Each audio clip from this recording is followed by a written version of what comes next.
will call this regularly scheduled meeting of the Del Norte Solid Waste Management Authority to order at this time. Please call the roll. Commissioner Maston? Present. Commissioner Tompkins? Here. Commissioner Starkey? Here. Commissioner Inscore? Here. Chair Greeno? I am here. Thank you. Let us stand together and pledge allegiance to the flag of our great nation. Ready and begin. I pledge allegiance to the flag of the United States of America and to the republic for which it stands, one nation, under God, indivisible, with liberty and justice for all. All right. At this time, we will move into our public comment period.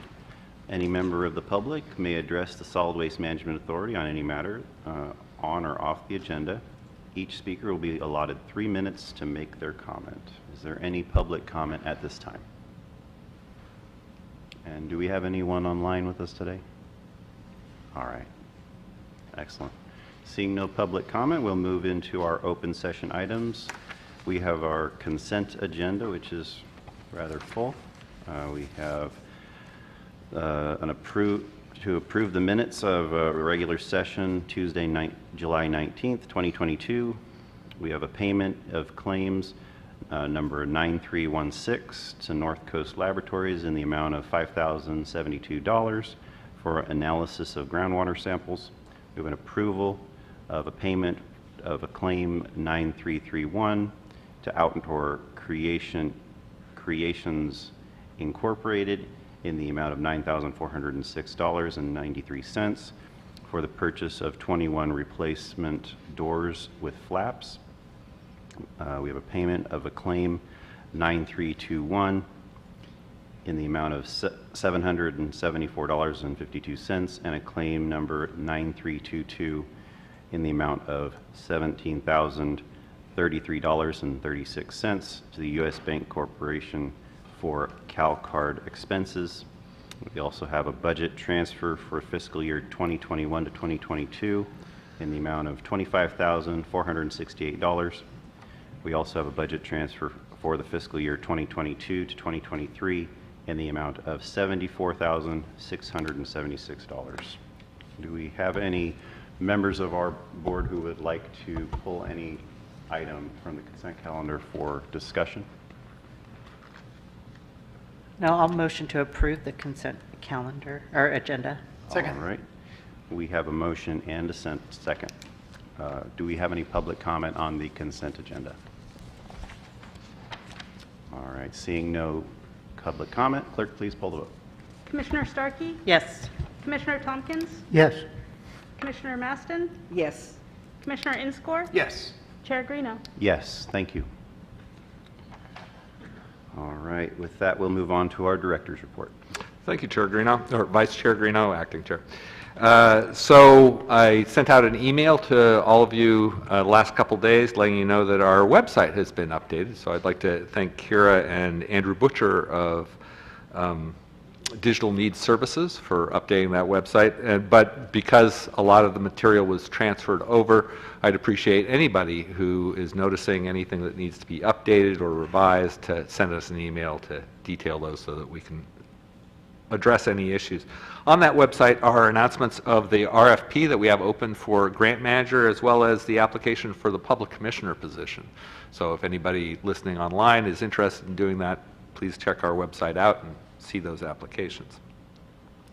I'd also like to thank Kira for spearheading our outreach efforts associated with the 2022 Del Norte County Fair that went from August 4th through 7th. It was a very successful event, and we were able to maintain face-to-face outreach thanks to additional volunteers from the Recology Del Norte staff, Hambro WSG, and the California Product Stewardship Council. So our outreach messages related to organics management, backyard composting, refillable 1-pound propane containers, non-hazardous emergency marine signaling devices, and our upcoming household hazardous waste event. Attached to the director's report is an announcement of the Coastal Cleanup Day scheduled for September 17th. So if you're interested in volunteering for that, that's being organized once again by Smith River Alliance. We sure appreciate those efforts. And we have our annual household hazardous waste collection event set for 9 a.m. to 2 p.m. on September 24th. This is for all Del Norte County households who have hazardous materials that we don't take every day, and also attached to the director's report is a list of those things that we do take every day for no charge. Those include non-aerosol latex or oil-based paints, stains in their original non-leaking containers, household fluorescent tubes and bulbs, televisions and computer monitors, home sharps containers, cooking fats, oils, and greases, used motor oil, drained oil filters, old antifreeze, lead acid batteries, and household batteries with one-end tape. So we take all of those for no charge every day the Del Norte County Transfer Station is open. But if you've got hazardous materials, anything that has a skull and crossbones on it, or that isn't one of those materials, so those are commonly pesticides, herbicides, oven cleaners, toilet cleaners, solvents, photographic chemicals, pool chemicals, all of those materials. The only day during the year that we can take those is on our Household Hazardous Waste Day. Also, if you're a business and you have hazardous materials, it's very important that you call for an appointment the day before. So your day is actually Friday, September 23rd. And if you come with business waste on September 24th, you'll be disappointed because we won't be able to provide you service and you'll have missed the day that you have for that. So if you have any questions about that, you've got a business that has hazardous materials, please give us a call at 465-1100. We'll do what we can to guide you through the process. Thanks for approving the consent agenda. In there was the payment for the replacement of those doors for the street side containers we talked about last month, as well as the budget transfers. Looking at other things we'll be talking about this meeting, Kira will be giving a presentation regarding the HD 33 grant, and then I wanted to give you an update regarding legislation. The core bills that this agency has supported, I'm happy to say, are going to the governor's desk for signature. Those include SB 1256, which just passed off the floor. That essentially is a phase out and a ban of single-use propane containers. Again, Kira will be talking a little bit further about that. And then we have the two battery bills, SB 1215 and an AB 2440, and those are, again, headed for the governor's desk for signature. Since the board has already voted to support those, we'll be sending letters to encourage the governor's signature on those bills. And with that, I'd be happy to answer any questions. Are there any questions from the commission at this time? I guess I just have one concerning the household waste. That's not the free dump day, right? And that is not, and we have had repeated. Thank you for bringing that up. The Caltrans Clean California events, which have been our free bulky item dump days, we have had several calls from people of Crescent City wondering, so when are you going to have the event in and around Crescent City? And the answer is, we will talk to Caltrans about that after they pay us for the first events. Okay. I wasn't sure if they had paid us yet. We haven't received the funds yet, so okay. Until we do, we're waiting. Okay, thank you. But we certainly do plan on having one of those probably before the rains really hit, so I would imagine before the end of October, but we have not set a date, and more details to be negotiated, and we will definitely get the word out about that event before it happens. But we are planning on a bulky item event day for those people in Crescent City and the surrounding area who are waiting, and what we anticipate is this would be an item for bulky item, a day for bulky items. So that would be tires, mattresses, appliances, large pieces of furniture. This is not a free dump day where anything that you have that you might otherwise have paid for is free. That's not what we're talking about. All right. Well, thank you. Okay, so shall I continue on with the financial reports? Sure. Okay. So looking at our accounts receivable summary, again, thanks to Kathy Brewer for her good work on keeping those current. You can see that anything over 90 days is either in receivership or collections. Looking at claims approved by director this last month, once again, the largest payment goes to Hambro WSG for the good services they provide at the Del Norte County Transfer Station. And this month, we also have the largest of our annual payments for the transfer station loan repayment. We have two of those. One is in August, and the other one is in February. The largest one has just occurred. The third largest expense went to the auditor's office for card charges, essentially credit and debit cards. And I highlight that just to indicate that credit and debit cards are a very popular method of payment, and it is slightly more costly for us to provide that service. Looking on to the grand totals for July, true to form, July is a heavy month. Our daily average is over 250 cars per day.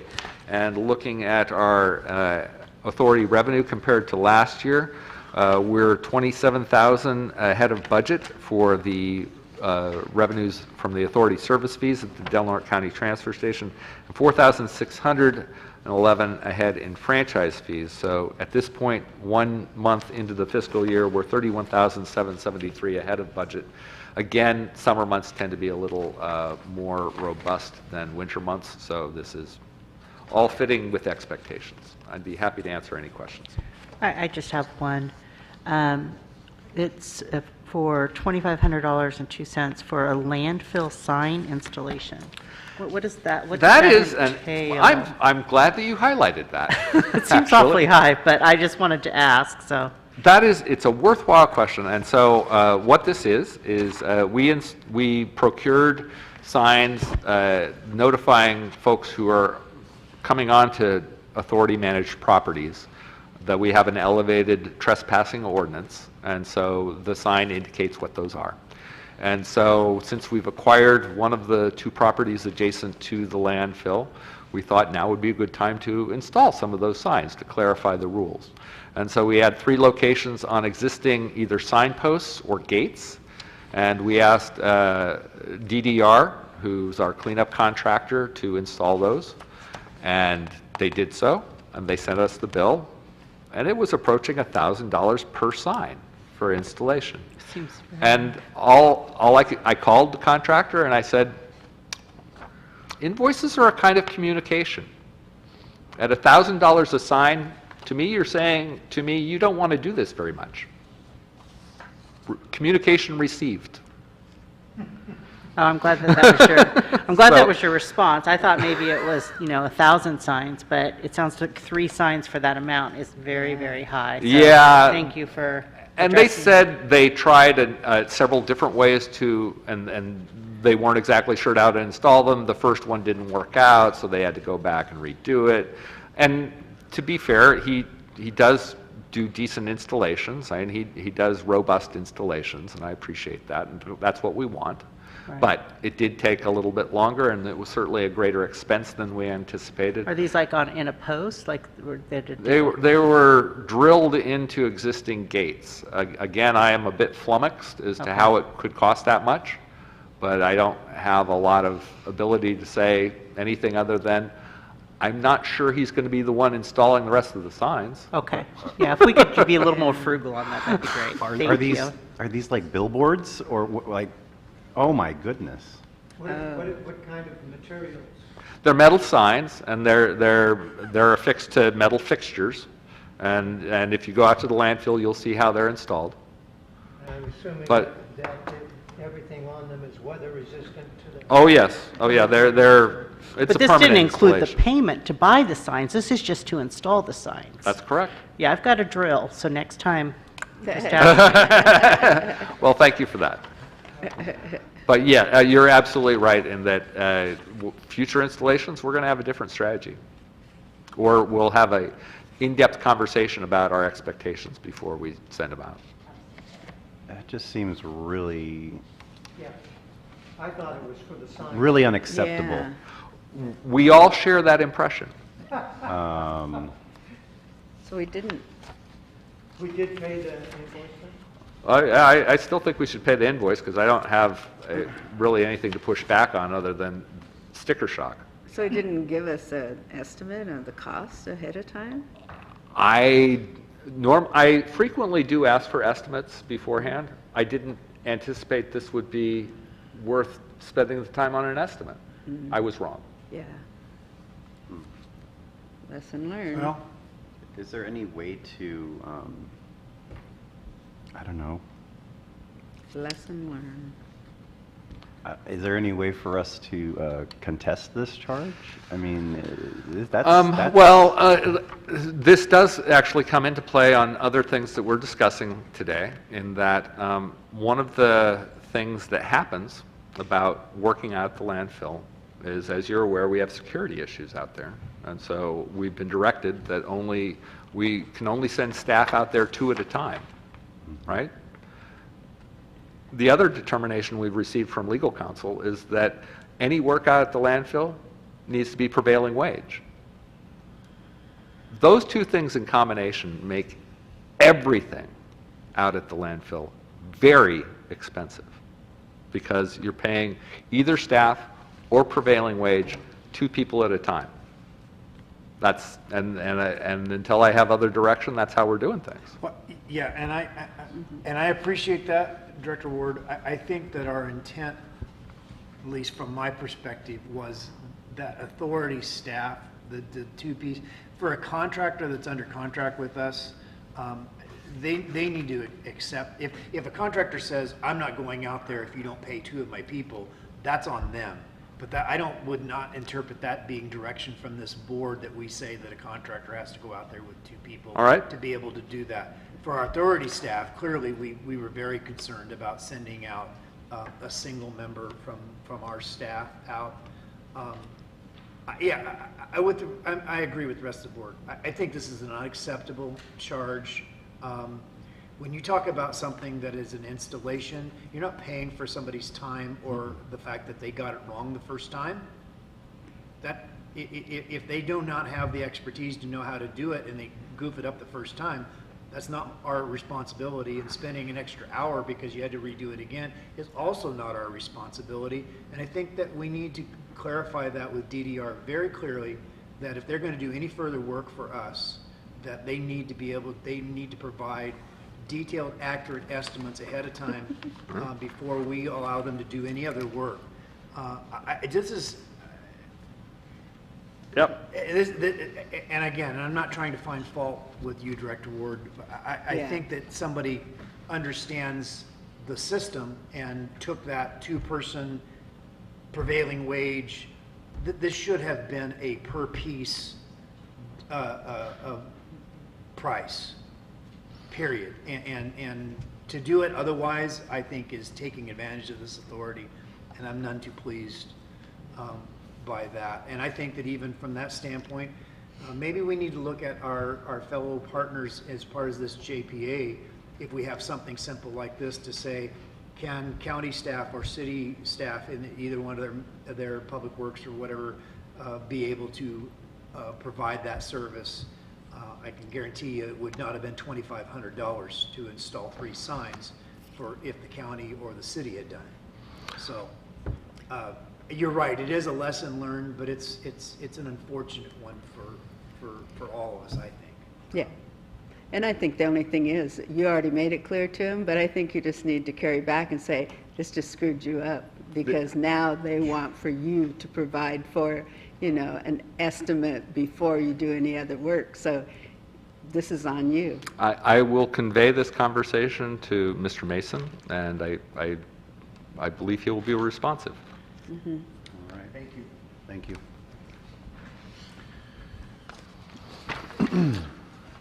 And I thank you for the board's attention to that. They're important issues, and I totally agree with where you're coming from. Do we need to move to approve this, the financials? Director's report? Oh, That's just a report. Okay. typically, they're just accepted as status reports unless you want to give me direction and change how I'm doing things or how I'm reporting this information to you. Or not pay something. Okay. So that was your entire report, correct? That was the entirety of Section 2, and now we're ready for item 3.1. All right. Excellent. We'll move on to the landfill post-closure portion of our discussion here. It's discussion and possible action regarding response letter of August 16th, 2022 from, I apologize if I mispronounced this. Huh? Huamua.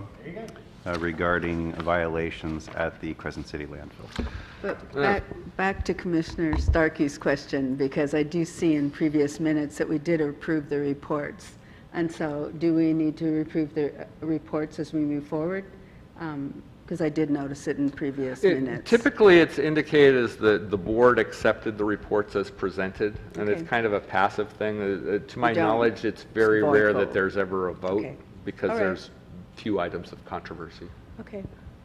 So you don't have to formally do it, you just put it in the minutes. As long as I've been on the commission, I don't ever remember us approving that report, so. Right. Okay. Because mostly it's a statement of what's happened, and there aren't, we try to set the agenda and make it really clear where there are decision points Yeah, for the my board. question only was because I read it in the minutes, so she just must note it in the minutes. Yeah. So this item is a letter from our local enforcement agents. So the way this works is Cal Recycle is the state agency responsible for all things solid waste and recycling. The Regional Water Quality Control Board is the state agency that's responsible for all things water quality.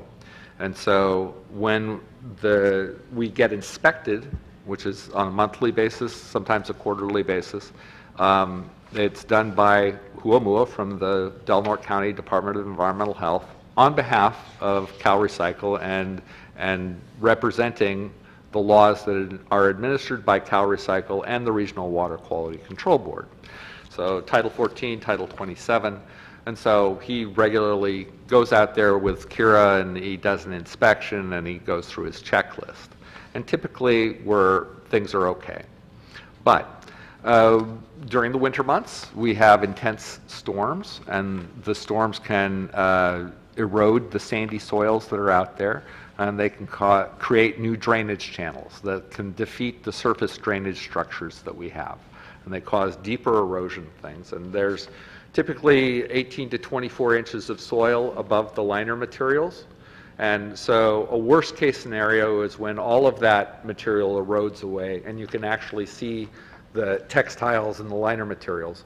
And at that point, it's a problem because it's both defeating the surface drainage structures and that exposed liner material can become damaged, either by photo degradation or as it's exposed, somebody can go out there and vandalize it or things like that. But the exposure itself is a problem. So part of our response to this notice of violation is the notice of violation is associated with erosion and how long that erosion had persisted without being fixed.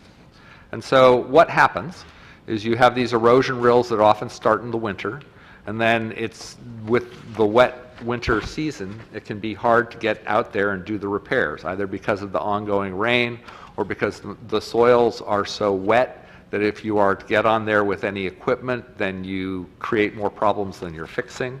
So it's an ongoing operational challenge that we're waiting for weather and opportunity and staff availability to be able to go out there and do those repairs.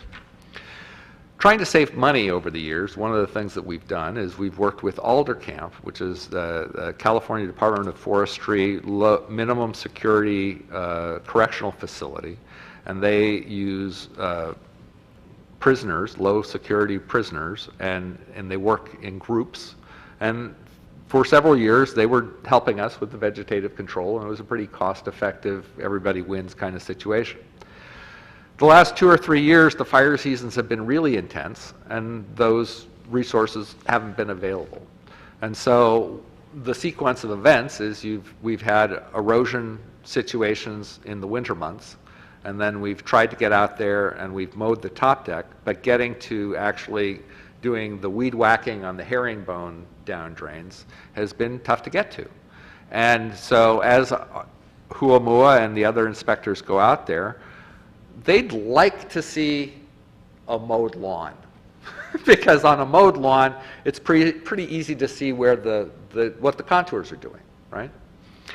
And I acknowledge that that's what they'd like to see, but in terms of the actual performance of the landfill, my opinion is until there's liner exposed or an ongoing erosion issue is defeating the surface drainage structure that should be handling that stormwater, then we have an area of concern. In my opinion, I don't see it as a violation because there's no set of circumstances in which there's environmental damage, there's damage to structure that's permanent, or something that we can't fix. There isn't any of those things. And so to me, it might be more appropriately described as an area of concern. But the reality is that some of these areas of concern have persisted for several months. And so he's communicating to us that we need to step up our game. We need to have a better plan so that these ongoing areas of concern aren't continuing to be areas of concern. And that's the reason for this violation, is to underscore that we can't just continue to skate along, and clearly Alder Camp isn't available in the way that we've been counting on them. And so we're working to come up with another plan. So our plan is, during the next month, we'll get a crew out there to fix these identified issues, and then hopefully we'll be better moving forward. But it may be that next month I come out with some sort of procurement for additional vegetative control. While that is an additional service that might be available under the DDR contract, our recent experience with the DDR contract questions that as a strategy to solve this problem. So, I guess I just looked at it as, if we let it go again, it could become a problem to rise to the violation. So that's how I read the letter. And so dealing with it corrects the problem and you don't get to that level. So that's all I've seen in it. okay. Is there anything else from you? Yeah, I have a couple things. One is, this is really confusing because the letter from HUA is dated today. Your response is dated today, and it's identified for something that happened today. So I'm so confused. Was there a discussion that happened prior to today? Yeah, thank you for asking. We talked over the phone, and then we met face-to-face, probably about a week. And I received this letter, and it was dated today. Okay, no, it's totally So- fine. I'm just I'm a little confused, because I guess, and I can appreciate the fact that you don't feel it rises to the violation, however, HUA does. And Right. so if you already had a discussion yet, and HUA still is maintaining that this is a violation, that's kind of where I'm going to land. Yep.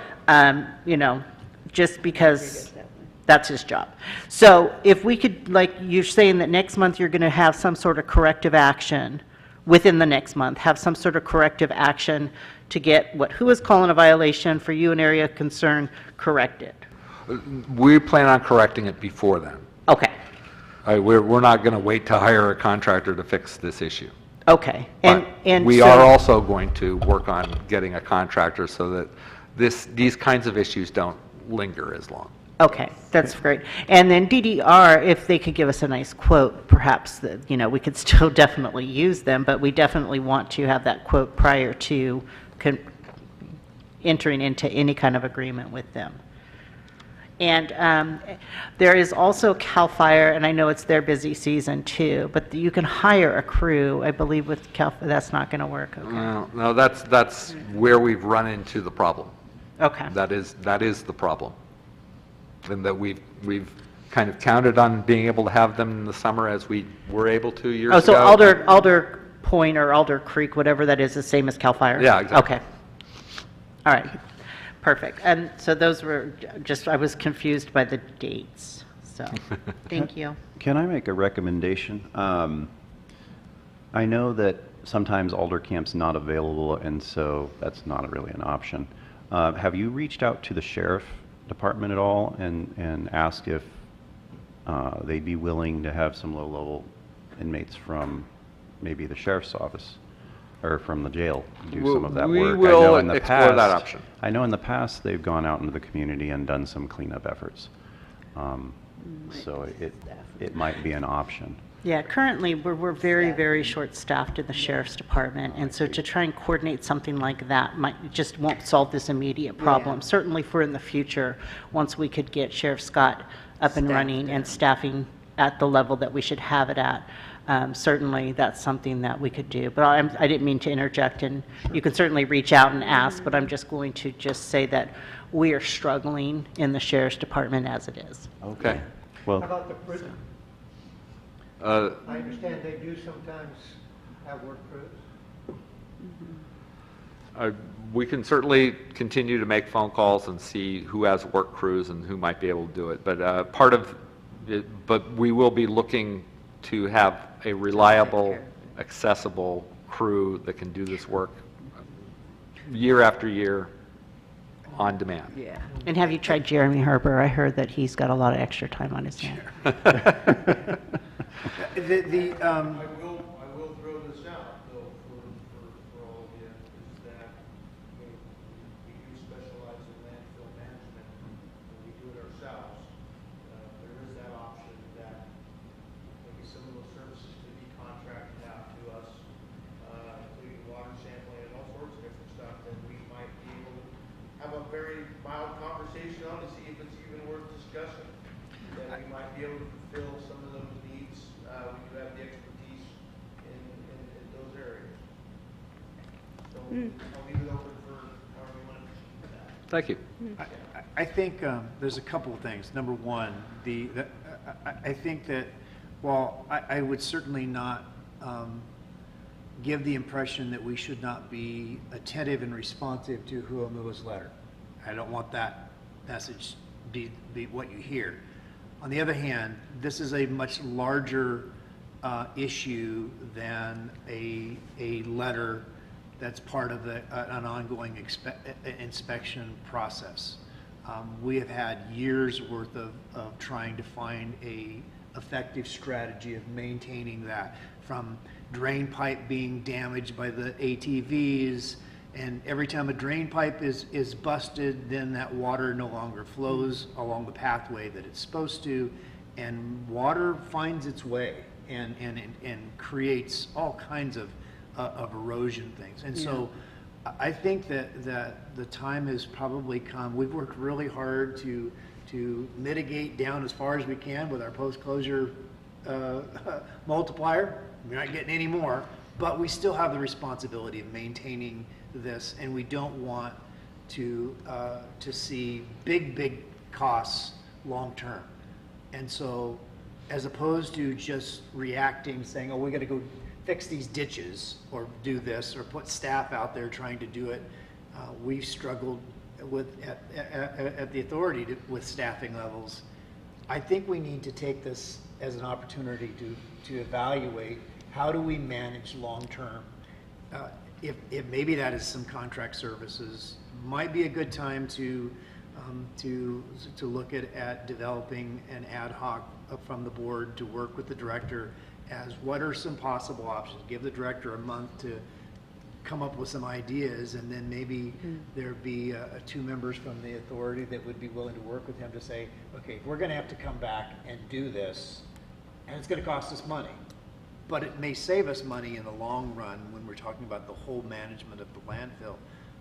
It's a bigger issue than trying to fill in some dirt and cut down some vegetation. So, I don't want to put a Band-Aid on it when we have a responsibility to manage this. So, that's just my thought. And again, I'm not saying we shouldn't address what Huamua told us we should do. We should, but So we'll be discussing, I will plan on bringing this back on and discussing the strategies we're able to develop at the next meeting. And I guess I should mention that part of the motivation of originally releasing the RFP that selected DDR was to be able to have a go-to for some of these vegetative control services. So that's part of the reason why we have that agreement, and it does exist. And it is consistent with our legal counsel opinion that those are prevailing wage services. But using that contract to provide those services would almost certainly increase the expense of doing that. All right. Do we have anything further to discuss on this matter, or are we ready to move on? Ready to move on. All right, we'll move on to our next item, which is the General Solid Waste Management Authority matters. Item 6.1, discussion and possible action regarding status of activities associated with HD 33 grant from Cal Recycled to promote refillable 1-pound propane containers and reusable marine flares. And because Kira Seymour has been managing this grant program, we're going to change roles, and I'm going to take notes while she does the presentation. If we could pull up that PowerPoint, Rachel. Alrighty. Can you guys hear me? I know it's kind of muffly. I did work at the fair, so this is my last day that I have to be masked. But you got to do it. You got to do what you're supposed to do. So in 2019, authority staff applied for the competitive HD grant, and we were chosen to receive the full amount, which was $100,000. Now, the goal of the HD grant is to expand sales, refill services, and exchange infrastructure for reusable 1-pound propane cylinders, and also expand the sales of LED marine flares in order to keep toxic materials out of our environment.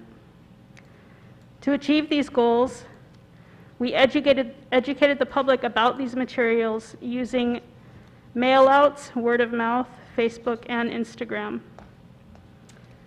So thank you.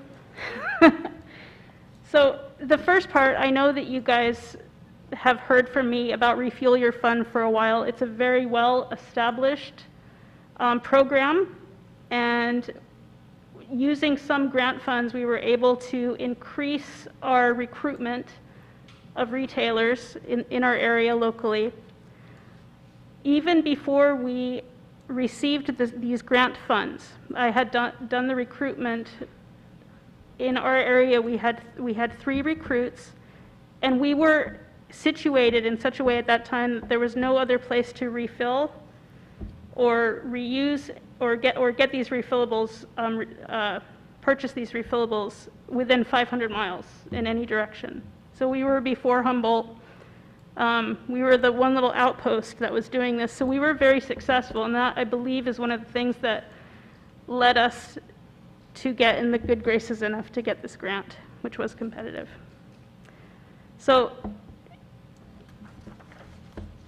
as you guys know, we currently have, hang on one moment, sorry about this.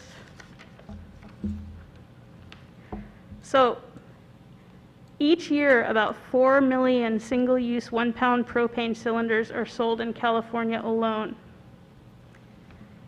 And it's estimated, and this was estimated in 2018, I'm sure it's skyrocketed since then, that at least 3.4 million pounds have ended up in the waste stream and being landfilled.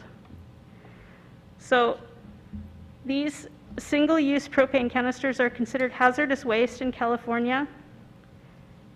They end up in landfills due to a lack of education and a convenient collection system.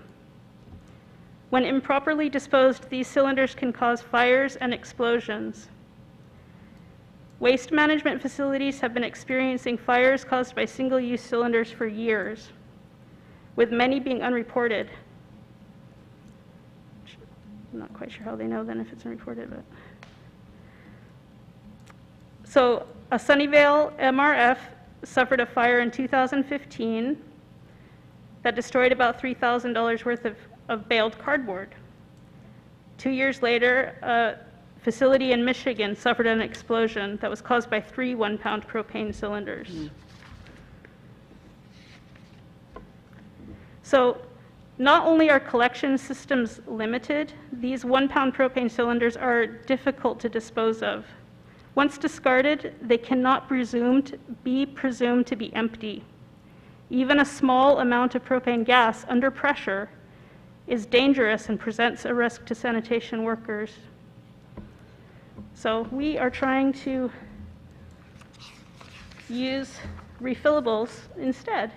So in order to now locate where you can go to refill and swap out, do exchanges of your empty canisters, you go to refillyourfun.com, and a map will show up, and you can put wherever you are, your zip code, wherever you're at, and it will show you where you can go to get these items. And they're getting more and more throughout the state.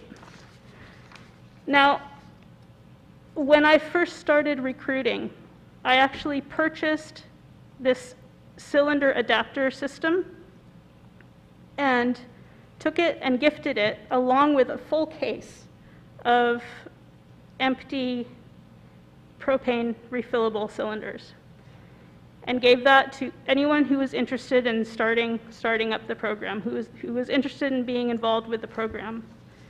So that was very helpful. But I got to work on these and repair one when it was broken. So next. So our goal, of course, is to continue to get the refillables in the public's hands. Legislation is possibly coming that will enforce the transition. So we'd like to be ahead of it. So people are prepared, people are ready, people have what they need. Next one, next slide. So in part of the educational material were these adventure videos that were filmed in state parks and here using drone footage, and they're ready to go.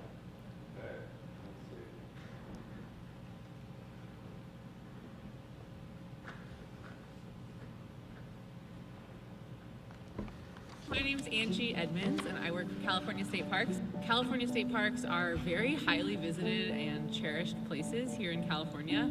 We experience over 65 million visitors every year. A part of camping is bringing lots of gear with you so you can kind of feel the comforts of home when you're out enjoying nature. These little green cylinders are sort of like landmines in our waste stream. We really encourage for people to use a reusable option instead of these single-use cylinders. The Refuel Your Fun campaign has a map on their website where you can find out where to buy reusable propane cylinders near you. So you're going to save money by using this.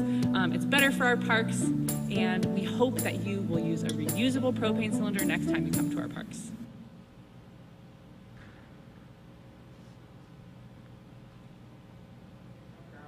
I work for Del Norte Solid Waste Management Authority in beautiful Del Norte County, and I'm the Facilities and Programs Coordinator. When you're done with it, Whether it you're comes to grilling us. before the So game, anything that has shedding stolen light on a crossbones, family camping disposed of trip, or badly, whipping up have the lunch for your chance of crew, getting a into propane the cylinder is often fueling your fun. But when that fun is over, single-use propane... One at a time. Sabotaged you. possibly cause fires in sanitation facilities and possibly injure or even kill sanitation workers. Now we have incredible alternative, and this alternative allows you to reuse this cylinder over and over and over again. It pays for itself within 4 uses. After that, you are saving money. It's essential gear for any avid camper or hiker or recreator. Go to the Refuel Your Fun website, and there's a map on there that will give you a near me areas and locations where you can do all of these.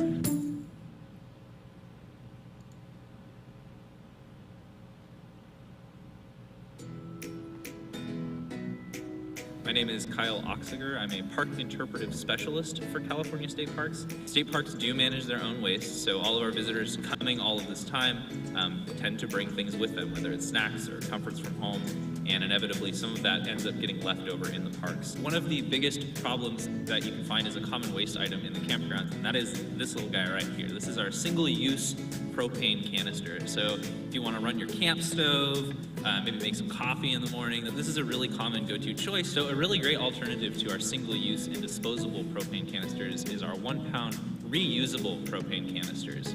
So these canisters can be refueled after use, so that way you don't have to throw them away or dispose of them. 4 refills for one of those propane canisters is going to pay for itself. And after that, it's kind of like you're making money every time you fill it up with propane. Check out the Refuel Your Fun campaign's website to learn where you can buy these canisters and where you can refuel them for your camping trips. If you struggle to lose weight, you must see this. Cut it. Oh, great. We were afraid Great. too of like, we didn't know what YouTube would, what sort of commercials we had to deal with, contend with. But so these videos were adapted into an Instagram reel format in early 2022. Each reel was well received, garnering over 14,000 views each, and was shared by various social media accounts. So now I'd like to talk about the second material, and that is marine flares. So marine flares are pyrotechnic, toxic.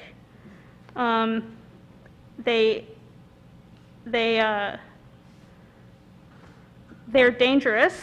you can't test them. They're extremely hot. If you're in a rubber boat and you're like, I hope this works, you might also be dropping that extremely hot molten material onto your boat. But we have in this county no collection system, no way to dispose of these items whatsoever. And so working with, this is actually Yalin Lee, who helped me with the fair, and we are partnering with, she's staff for CPSC, and we're partnering with them for the creation of these materials, the logistics of coming up with a collection event, which we finally, although there are many challenges that I'll go into, we finally are able to have a collection event, and that will be November 5th this year from 10 a.m. to 2 p.m. at the transfer station, the Crescent City transfer station. And we will collect single-use pyrotechnic marine flares while educating people about their uses, and we will provide a free e-flare while supplies last. We don't have an unlimited amount, but we have created a postcard which will do a mail out to all registered boat owners in the county explaining this event. And so at the fair, we not only hosted a Flame King reusable 1 pound propane cylinder giveaway. So people came and we had them actually do a little survey about recycling, and in exchange, we gave them a ticket and we got their name and their phone number, and I will be calling people starting tomorrow to let them know who won their single-use free propane containers. So we're going to give a bunch of those away. And so we also, at the same time as the fair, we gave to Hyuchi Hamlet and Paymay Fuel Market each another case in hopes for their continued participation. So we also promoted the upcoming event at the harbor. We went to the harbor, we talked to people who were out at boats, we went to the fish cleaning station, we dropped flyers at the seafood market, we dropped flyers at the harbor office, and we will continue to do that. We'll continue to try to be as proactive and in the country way, in our way, just show up and see people, talk to people and tell people, because word of mouth here works the best. So we are looking, sorry about this, lost my spot.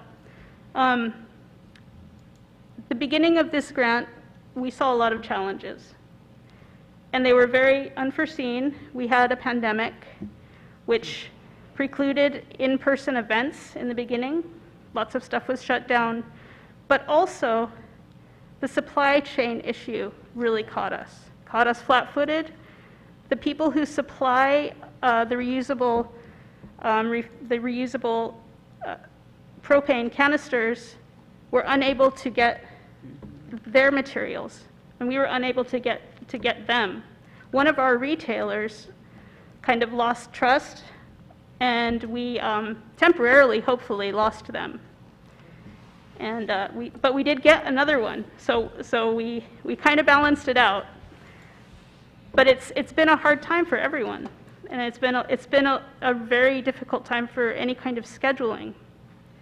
Another huge challenge with HD 33 was that the grant funds limited the give to somebody of $20 per electronic flare. At the time, the electronic flares were going for about $100. So that in no way incentivized anyone to fork out the other parts, the other, $80. So that was a serious stumbling block, and it was a serious stumbling block to any sort of behavioral change. But we convinced Cal Recycle that needed to be changed in the next round, and that has been changed.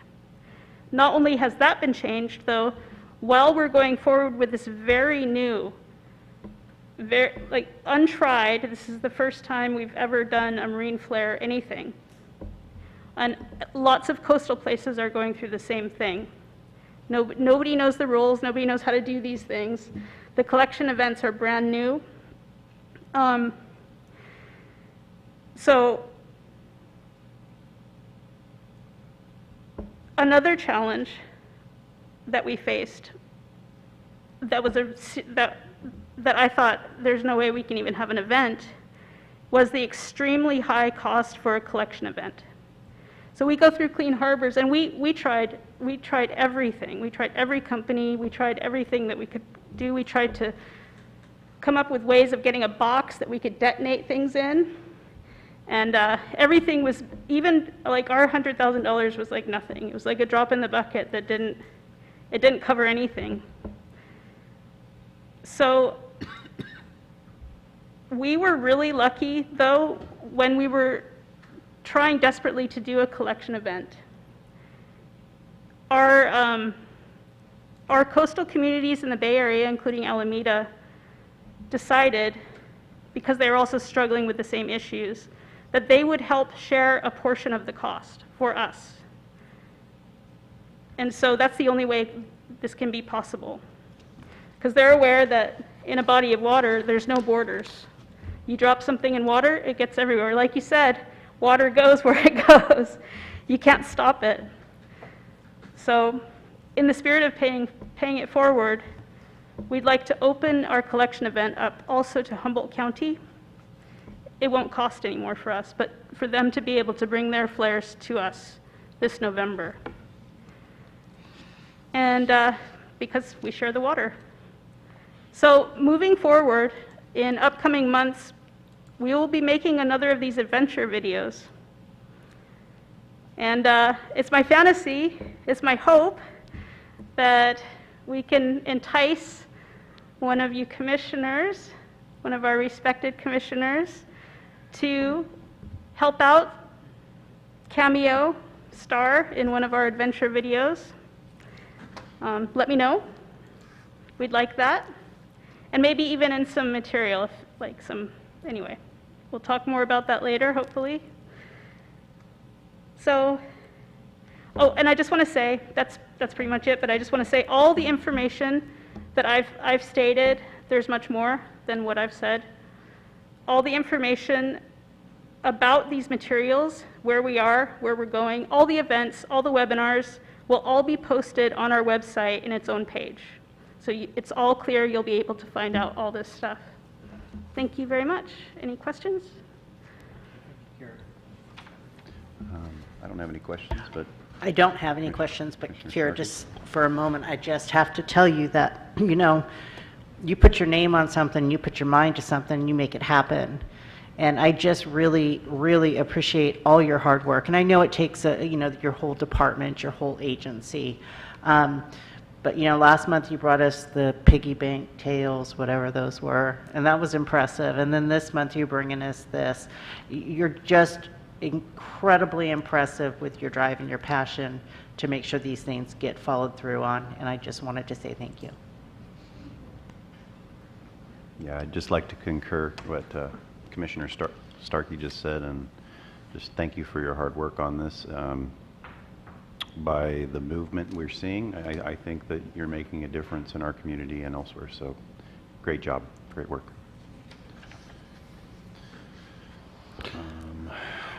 One other bit of context I guess I'll throw out there. One of the reasons why marine flare disposal is so expensive and such a widespread problem is if you've got an ocean-going boat, Coast Guard regulations require that you have 3 sets of these projectile flares.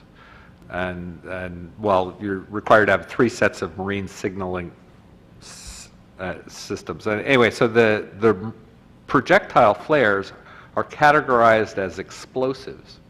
And so as such, they can't be disposed of in a place that isn't allowed to take explosives. So the nearest one is Louisiana. And the regulations are such that you need to have 2 drivers on the vehicle, and the vehicle doesn't stop. Right? And essentially you can stop to change drivers, but that's about it.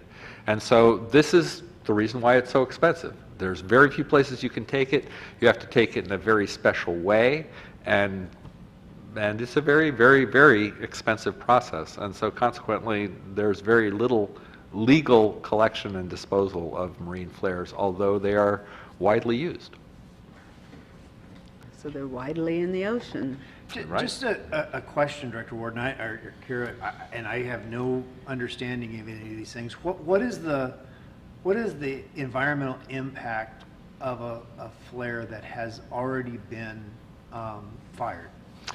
Well, that's a good question, and I'll flail here, and then Kira can fill in the things I get wrong. When it's already been fired, it's not that big of a deal. It's mostly ash. It's not a problem. The big hazard is actually when it's not fired, because it's got perchlorate, which is a very reactive chemical, and it reacts with water. And so essentially that perchlorate dissolves into the water, and it's really not a nice thing.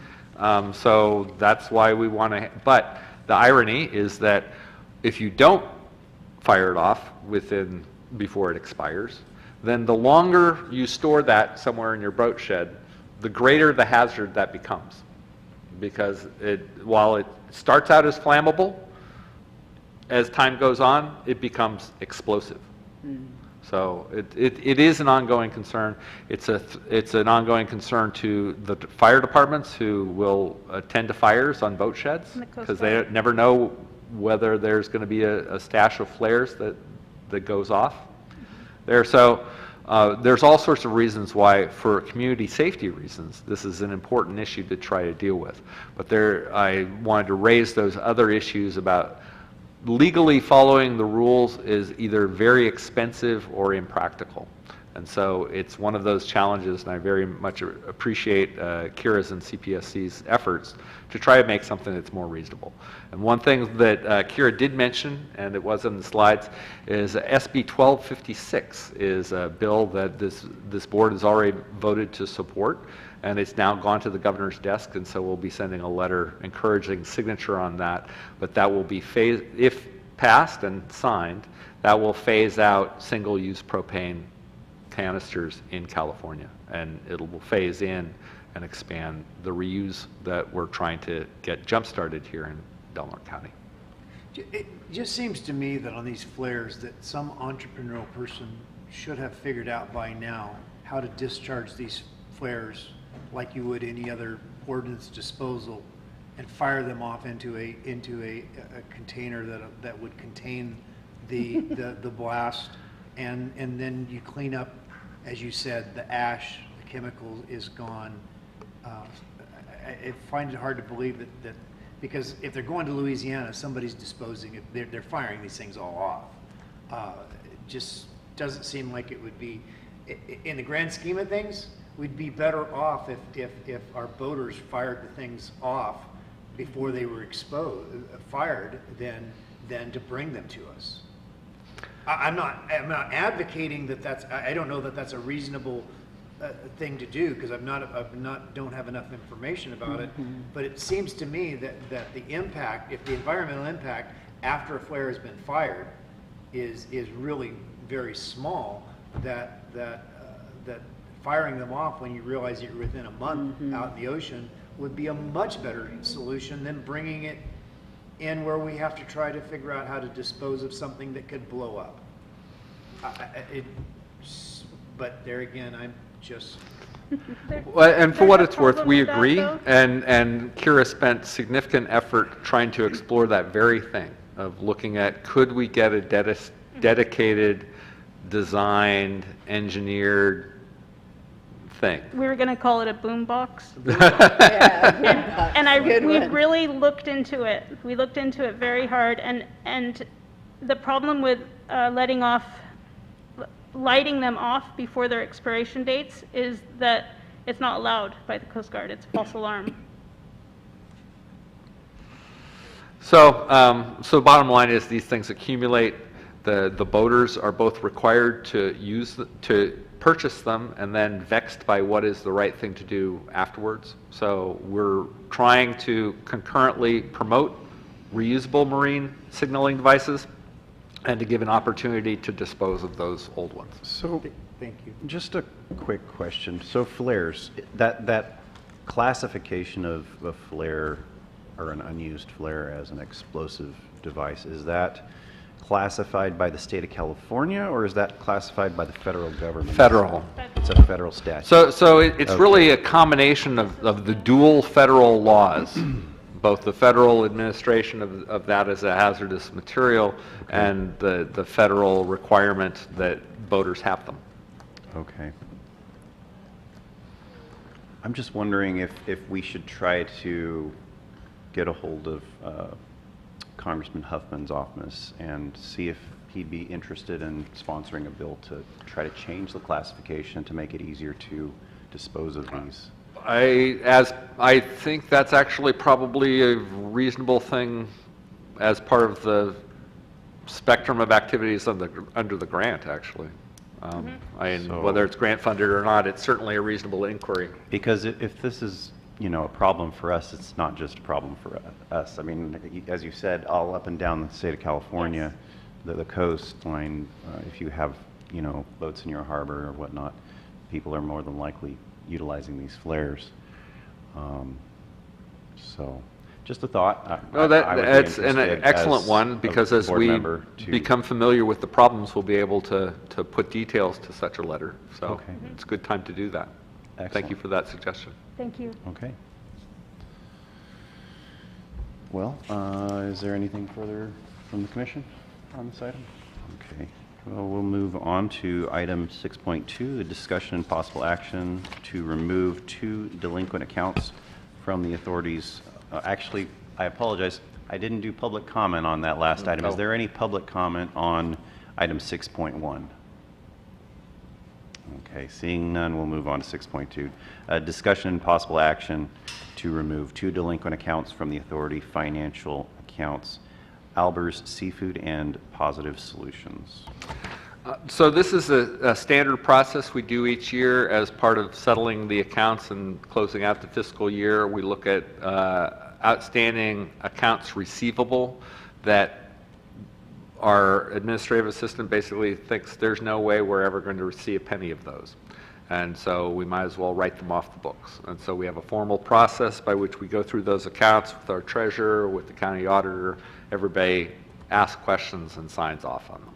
So we all concur that these 2 debts should be written off the books, and that is the recommendation that the board approve removing those 2 debts from the books.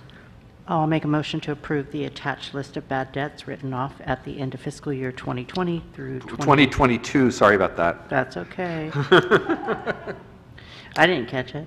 So the fiscal year 2022, 2023. I second. Okay, we have a motion and a second. Do we have any further discussion from the board? Okay, any public comment? All right, seeing no public comment, clerk, please poll the vote. Commissioner Stark, Starkey. Yes. Sorry. Commissioner Tompkins, Yes. Commissioner Maston, Yes. Commissioner Inscore. Yes. And Chair Greeno. Yes, thank you. All right, moving on to item 6.3, status report regarding most recently submitted SB 1383 progress report. So this is attached as item 6.3 of your agenda. This is the first of the SB 1383 reports. And mostly the purpose of this report at this point for this agency is essentially to look at what is the projected amount of food rescue capacity that we need to make sure we expand. So we're required to recover 20% of edible food for people under SB 1383 as part of our requirements to reduce the amount of organic materials that are disposed. And so we used CalRecycle's tools to calculate that amount, and we surveyed and called folks who are providing those services, and essentially we have 4 entities that are providing the services. We got responses from 2 of them. But looking at just responses from those 2, one of the things that stood out to me was the amount of additional capacity that the authority is supposed to make sure that we have is just 5% of the materials that are already being collected by those 2 entities. So we've surveyed 2 out of 4, and the amount that we're responsible for is 5% of the response we got from 2 of them. So, and furthermore, Del Norte County's population is expected to contract rather than expand. And so to me, it's kind of surprising but doubly good news. One, the amount of food rescue capacity we're supposed to be expanding into is an achievable number. And 2, because our population is projected to decline between 2022 and 2024, it doesn't look like we need to provide for any additional food rescue capacity under law. However, we have received a $50,000 plus grant from CalRecycle to try to work on these things, and so our plan is to work with the Food Council and others to try to expand our food rescue capacity by buying walk-in solar-powered fridge units, hopefully, or that is our intent, and we're still shopping. But the bottom line is, it looks like our numbers are looking pretty good, and that we don't have to necessarily provide for a bunch of additional food rescue capacity based on these preliminary numbers. So that's the current status report. I'll certainly continue to keep you all updated, but I'd be happy to answer any questions. I just have, as far as tier 2 generators, is there a reason that the prison is not listed as a tier 2 generator? I mean, state agency cafeterias that seat over 250 people are a tier 2 generator. I mean, if we ever have a question about capacity, and if we're going to be if the state of California is going to mandate, especially something that has this major of an impact on rural communities, then the state of California needs to be a willing partner in this as well, because I would guess that they generate as much food almost as the school district. So if the school district is going to have to be a part of this and be a partner in dealing with this, I don't see any reason why the state of California ought not have to do the same thing. I'll look into that question. The determination of who was in Tier 1 and Tier 2 was from HUAMUA of the Department of Environmental Health. And so, and oftentimes prisons are regulated under a slightly different structure, so I'd have to look at the details, but I'd be happy to ask him that question. Thank you. Okay, do we have any further questions or comments concerning this report? All right, well, thank you for your work on this, and we will move on. So we have one closed session item, and yes, so that's all that remains. We have a closed session item of 7.1. It's conference with real property negotiator for a property at 2520 Old Mill Road. APN number 110-140-24. And we will retire to closed session at this time. Bye, Richie. Have a good day, guys. See you. Thank you.